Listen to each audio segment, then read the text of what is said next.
ఎప్పటి నుంచి చర్చికి వెళ్తున్నారమ్మా మీరు? 12 సంవత్సరాలు అయితే 12 సంవత్సరాల నుంచి చర్చికి వెళ్తున్నారు. ఈ బైబిల్ పట్టుకొని ఏడ్చుకుంటా నాకు ఆ దేవుడు మీకెందుకు నష్టం జరిగిందని నేను చెప్పాను చూడమ్మా. ఈ బైబిల్లో ఉన్న యేసుక్రీస్తు గొప్ప క్యాండిడేట్, ఈయన దేవుడు కాదు. హాయ్ ఫ్రెండ్స్, ఈరోజు మన వీడియోలో చూడండి, ఎక్స్ క్రిస్టియన్ అనే పేరు పెట్టుకున్నటువంటి ప్రవీణ్ ఊరు తిరిగి అన్ని గ్రామాలలో యేసు ప్రభు దేవుడు కాదని, బైబిల్ బూతు పుస్తకమని, డబ్బా పుస్తకమని అనేక సార్లు చెడుగా బైబిల్ని చిత్రీకరిస్తూ మాట్లాడి బైబిల్ని తప్పుగా చిత్రీకరించి అనేక విధాలుగా దూషిస్తూ బైబిల్ని ప్రశ్నిస్తూ ఉండో. అందుకోసమే మనము ఇటువంటి పనులు చేసే వారందరినీ మనము ప్రశ్నిద్దాం. ఈ వీడియో కేవలము ఎవరెవరైతే యేసు ప్రభుని నిందించి దూషిస్తూ ఉన్నారో వాళ్ళకు మాత్రం వర్తిసద్ది. మిగిలిన మంచి హైందవుల కొరకు ఈ వీడియో కాదు. అటువంటి వారు ఎవడైనా కానీ ఉంటే ఇప్పుడే మీరు స్టాప్ చేయండి. చూడండి, మనుస్మృతి, భాగవతుల సుబ్రహ్మణ్యం, ఆంధ్ర తాత్పర్యకర్త, ఈ గ్రంథంలో రాయబడినటువంటి ఒక 2 విషయాల్ని మనము డిస్కస్ చేద్దాము. చూడండి, చూసేటప్పుడు మనుస్మృతి 4వ అధ్యాయము పేజీ నంబర్ 138. చూడండి, మరికొన్ని నిషేధాలు. చూడండి శ్లోకము, దాని యొక్క అర్థాన్ని చూసేటప్పుడు, భార్య అయినా సరే ఇద్దరు ఒకే పాత్రలో ఒకేసారిగా తినకూడదు. చూడండి, మొగుడు పెళ్ళాము వాళ్ళిద్దరు జతలో ఉండకూడదని చెప్తా ఉంది. చూడండి, వాళ్ళిద్దరు జతలో కూర్చొని అన్నం తినకూడదంట. మరి భార్య ఎక్కడ తినాలా?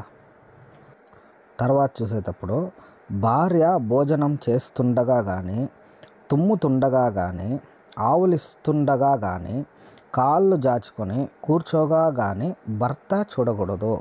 అంటే స్త్రీలను చూడండి ఎంత కేవలంగా చూస్తున్నారంటే, చూడండి, ఒక ఆడది తన భర్త ఎదురుగా ఇటువంటి పనులు చేయకూడదంట. భర్త వాటిని చూడనే కూడదంట. ఎప్పుడంటే భోజనం చేసేటప్పుడు, తుమ్మేటప్పుడు, ఆవులించేటప్పుడు, కాళ్ళు జాచుకొని కూర్చుండేటప్పుడు కానీ చూడనే కూడదంట భర్త. చూడండి, ఇది ఎంత దారుణం కదా.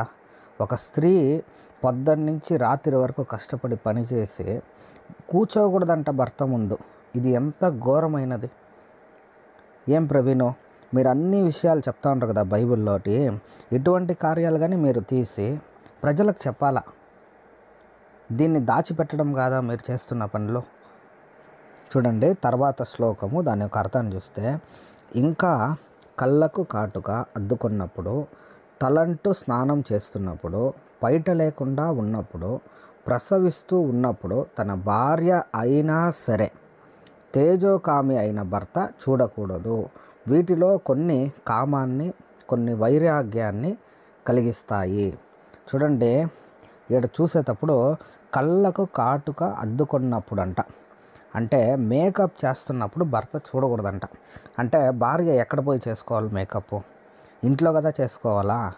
అంటే ఈ మనుస్మృతిలో ఏమని చెప్తుందంటే, శ్లోకం యొక్క అర్థం ప్రకారము ఏ ఒక స్త్రీ మేకపే చేయకూడదంట.